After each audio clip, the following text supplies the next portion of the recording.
అందరికీ వందనాలండి.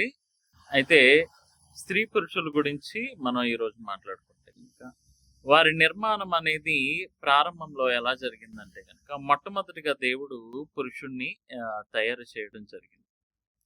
తర్వాత పురుషుడి నుంచి స్త్రీని తయారు చేయడం జరిగింది. అయితే శరీర సంబంధంగా స్త్రీ బలహీనురాలే. అయితే ఇద్దరిలో ఉన్నది మాత్రం దేవుని ఆత్మే.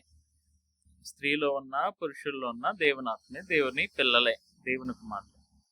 అయితే మనం ఆలోచించుకుంటే గనక క్రీస్తునందు స్త్రీ పురుషులు సమానమైన అంటే గనక గలతీలకు రాసిన పత్రికలో అంటాడు ఏంటంటే గనక గ్రీకు దేశస్థుడని లేదు, స్త్రీ అని లేదు, పురుషుడని లేదు, ప్రతి ఒక్కరూ కూడా క్రీస్తునందు సమానులే అని చెప్పడం జరుగుతుంది.